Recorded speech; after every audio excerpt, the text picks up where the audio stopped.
Welcome to Empire Building. I'm Wendy Papazan, and together with my 4 co-hosts, we bring you weekly unfiltered conversations about leadership, growing a big empire, and living on your own terms. I'm Kimber Levitt-Keaty. We are investors and wealth builders with over $75 million in combined net worth. I'm Sarah Reynolds. We are visionaries who built more than 50 businesses with over $122 million in annual revenue.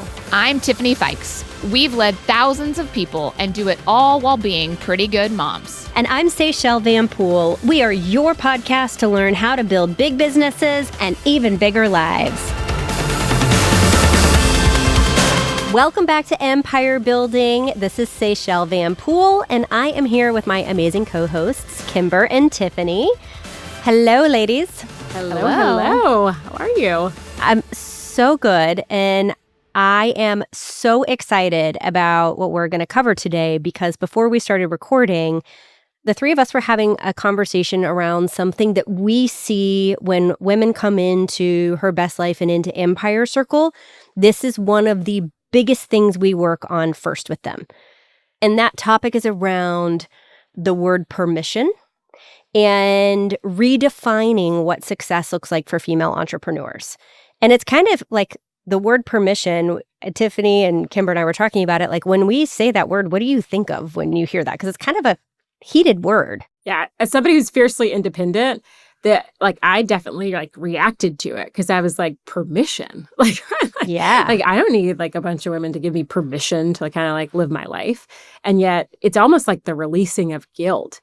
The release of this idea that we're supposed to do it all, know it all, be it all, juggle all the balls, be the perfect person at home and the perfect partner, and also run the great business. And so it's actually it's like you're actually peeling back the curtain and the secret's out, that you actually don't have to do it all. You have to define the life that you want for you and then walk into that journey. And I think there's something about that power in owning what you want.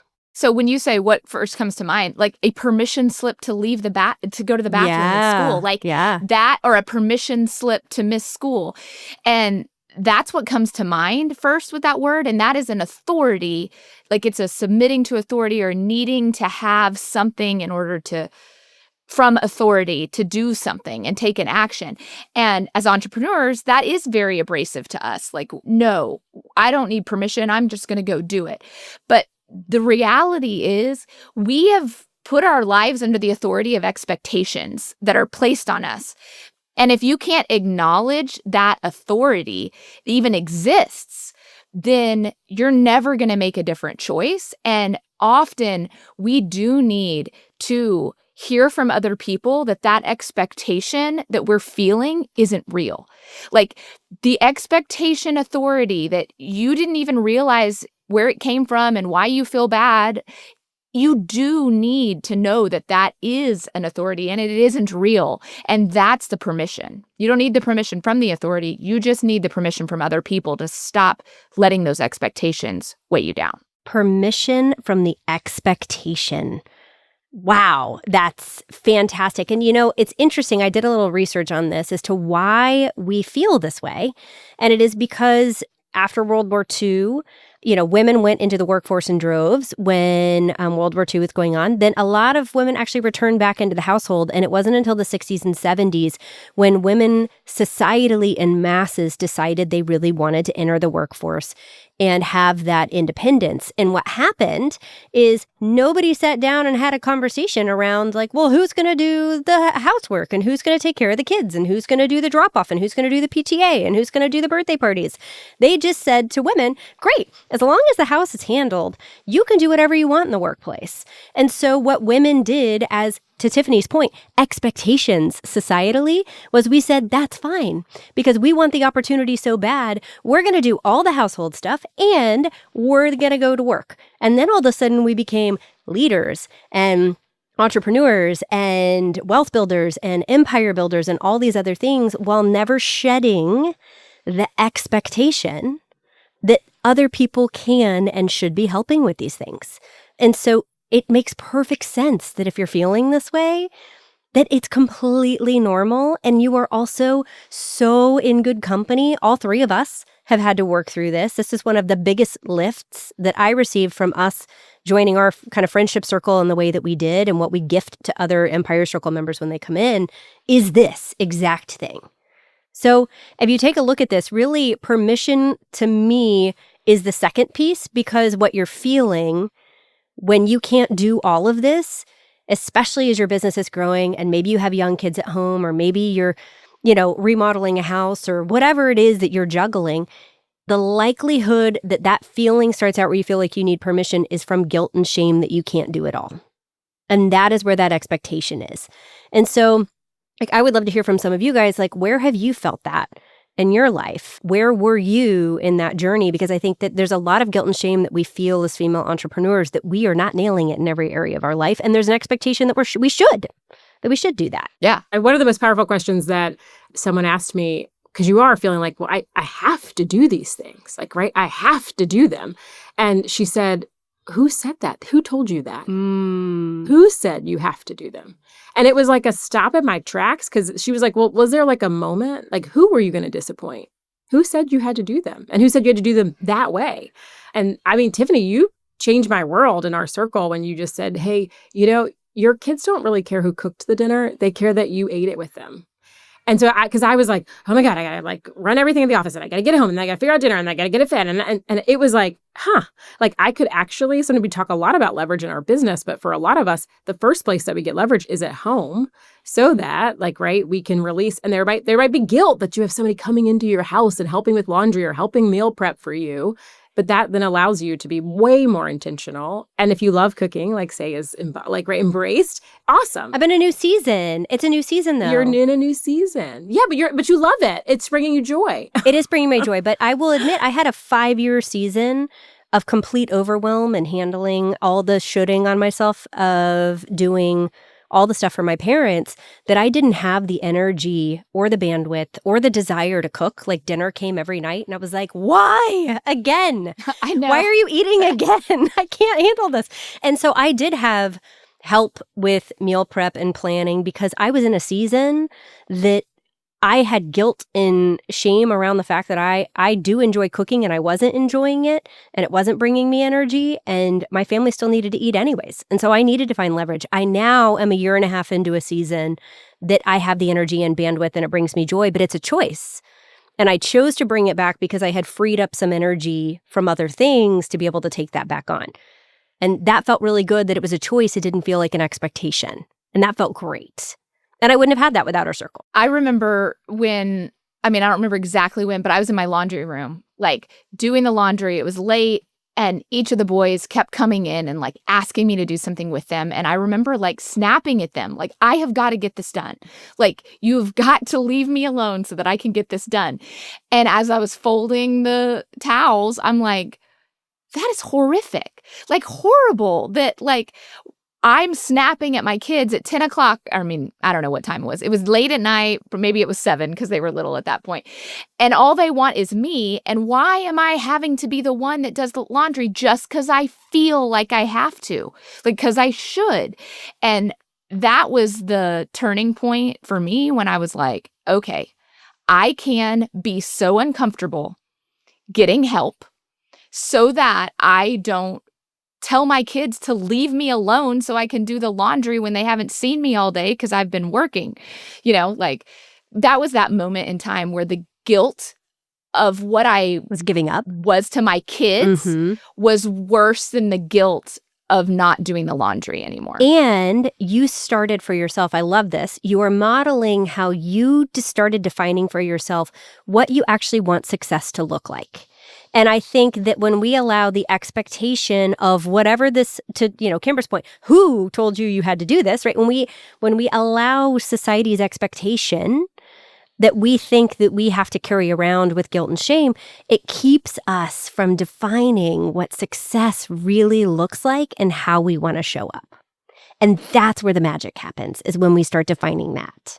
Because success could be crushing it at work and having a ton of help at home. Yes. And a nanny that is picking up the kids and doing all the things. And that is great. Yes, have that. And it also could be, one of the things when I was young is I didn't work from 2 to 4 after my kids got up from their nap. And then I would go back to work. But to me, that was success. If I could crush my morning, be with my kids, and then get all my work done, like that was winning. And so my winning and your winning and Kimber's success, like none of that has to look the same for you to have permission to that be winning for you. Well, I think that's when we talk about big business, big life, that this idea that it doesn't have to be always the choice of like, well, I have to have one or the other. I can't have them both and I can't coexist, right? So what does that mean for you? Which I think is that first step. Like, what would success in this season look like, right? How would you feel like I got up and I won the day, I won the week, and both professionally and personally. And then building that in, because that's likely going to be the no's to allow you to really say, hey, I'm going to make sure that this happens. I'm going to make sure that I am not, like the laundry still has to get done, right, for most of us. Like it still has to happen. I got 4 boys, still got to happen. But it's just also our hours. We all get the same amount of hours in the day. And so how do we think about where you want the hours and the time to be spent? Because I hear often with my boys played back to me that they're seeing me better than they can hear me. So when I'm saying this is how, like, we should be doing this, we should be, but that I'm living not in alignment with that, like, as teenagers, like they're playing that back for me constantly. And how do we make sure that what is it that we want to have? Where do we want the magic moments of our life to show up in? And then be intentional about what are we going to have to clear to have those spaces. And it could be the simple stuff, right? It is the simple. And in the crazy seasons, getting into alignment of how you could dominate with that. That's so good, right? I can see you louder than I can hear you. That's so good. I also think as female entrepreneurs, something that I am really working hard to model for Quinn is how to ask for help. And I think we often put on our shoulders the expectation of, I have to be the one that does this, or this is my responsibility to figure out how it gets taken care of. And I don't know, maybe it's like in my 40s, my hormones are changing and I just give fewer cares. But an example, I hate making lunches so much. It is like a burning passion that I hate. And so when we have summer camp in the summer and you have to still make lunch, I'm like, come on, this is my summer too. And we had a moment where I was just really tired and we'd had a bunch of like the family over late that night and I had a joy making dinner for 17 people. It was a joy, but I had to make lunch. So I prepped it the morning or that night and I put it up because I didn't want to do it in the morning. And Nick was being so kind and thought that he was helping me out by cleaning out the lunchbox. And I came in the next morning and I saw it was all empty and I was like, oh, and it was a me problem because I just wasn't asking for help. I put it all on myself. It's a small, stupid little thing, but it's a symptom of a bigger problem that I had, which was I wasn't asking for help. And as soon as I was just transparent and said, you were so kind because I know you were actually being proactive and trying to help me. This was nothing that you were doing to me. That really was frustrating for me and Quinn and Nick. Can you guys help me with this? Because this is not a joyful thing, but it has to get done. How can we all do it together? And now we're doing it all together and Quinn puts out our snacks and, like now we're dividing and conquering and I don't have to hate lunches anymore. And it's way better. Yeah. Well, that's like the next thing that we'll talk about is modeling from others and learning from other people's experiences. Because I was raised with a stay-at-home mom. I never made my lunch, ever. Like my lunch was made for me all through, to high school. Same girl. My mother still made a lunch for me. Shout out to Pam Felton. Awesome job. But that was, she was crushing it at her work. Yes, that was her work. And so in my mind, this was a thing that moms did. They made the lunches. And I had a friend who was just a little bit ahead of me in business, one of the only female entrepreneurs that I knew at the time, before I knew you ladies. And she asked me the question, why do you need to make the lunches? Because I hate lunch too. I don't know why lunch is so hard, but I hate it. And she was like, why do you have to? And I thought, why do I have to? And when my kids were in kindergarten and first grade, I taught them how to make their lunches. And since then, my children have made their lunches. And I don't think they're damaged because of it. We'll find out later when they go to therapy. But, they were having to learn responsibility. So, me feeling like I had to make the lunches meant I never really, gave them permission to think about it or figure it out on their own. And they would complain about their lunches. And then I'm like, oh, we're having none of this. None of this. You can make it. And then you can complain about it. And then you have no one to complain to but yourself. And these kids became responsible and would ask for groceries. In second grade, they'd be like, Mom, can you get me this? Or Mom, I'm out of peanut butter, I'm out of ham, or I'm out of whatever I need. And just simply by me not doing it, it allowed them to rise. But I would never have done that had another mom in my shoes not said, why can't your kids make their lunch? And I thought, well, because nobody in first grade makes their lunch. And then I've lived my whole life like, just because no other first graders have done it or no other second graders have done it doesn't mean my kids can't do it.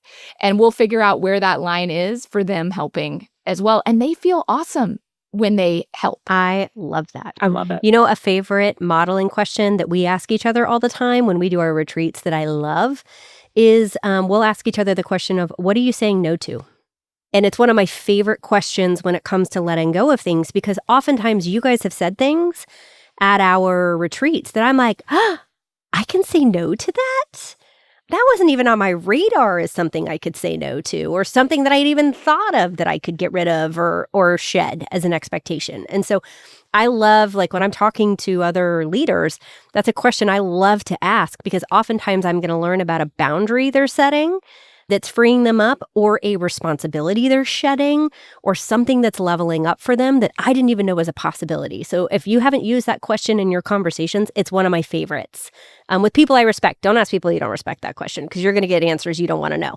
But with people you love and respect, it's a really fun one. I love it as a curiosity question. You know, like, what have you said no to that you didn't think you could ever say no to? Yes. Because then it's going to open up all these things that we've never considered saying no to. I love it. And I feel like this statement of like, that which is deeply personal is universal, because I'm 100% in the lunch camp. And I'm like, it is literally like the release I have at the end of the school year. But I would like, just even, you know, Cam's getting ready to be a kindergartner, and like that idea, and he loves it. Like, he loves that he can like pick out like his snacks. I do the main thing, but it's like, it also activates them. We've been using like the chore list, and like, so people think my kids are too young. Can they participate? Like, yeah, they can, even if they're not ready to do the whole thing by themselves. Like, where are the little pieces that you can actually start to engage them around? And then I think also like shifting, maybe not around lunches, but I found that like I went from having all my kids be able to walk to school, and then, you know, 2 years ago, we entered the crazy world of a commute, like, kind of, which I luckily had 5 magical years of everybody like just getting out of the house and schools being blocks away.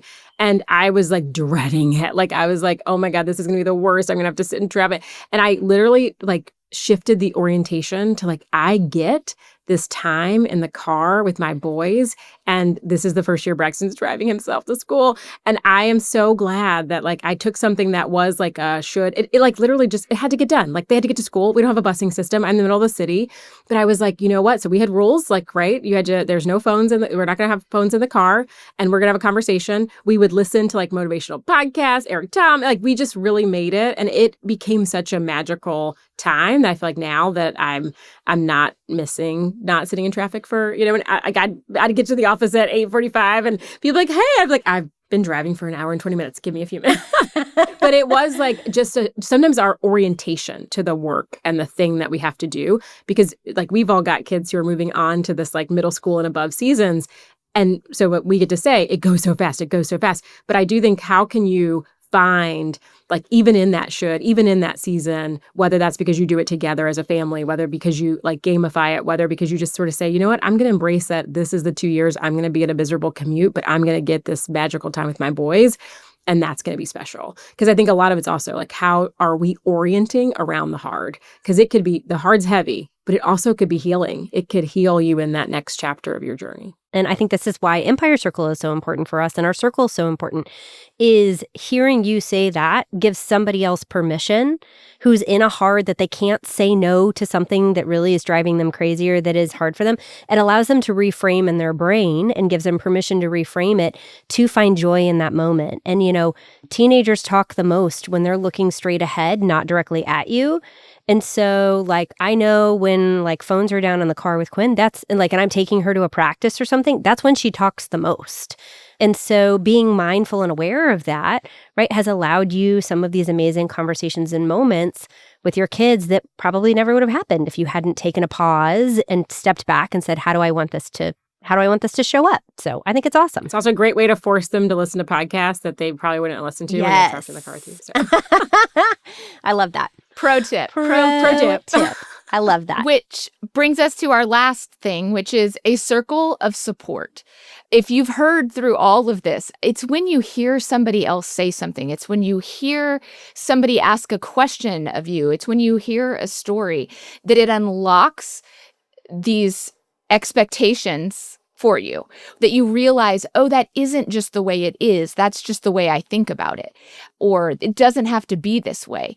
And that's a big part of how our circle started and why we started Empire Circle, because that circle of support is what launches you beyond these lids that you have in your life and your leadership that you break through with other people. Yeah. And I think as empire builders, right, a lot of times in our own communities, you walk to the playground and like, you're just not having the same level of conversation for the type of businesses that you're leading and driving forward and the responsibilities perhaps you have at home. And so I know for us, it meant getting on an airplane to get connected to the community of other like bad business, like entrepreneurs who are also incredible moms and incredible partners. And so I think for us, like Empire Circle, that demand of like, hey, I desperately need this. And I'm looking for it in my immediate area and it's not there. I can't find it, or I don't have the extra bandwidth to curate it. And that was why we were like, you know what, like more women around the country need this. And like, let's create a space where we can come together 4 times a year when we have meaningful coaching and consulting with one another monthly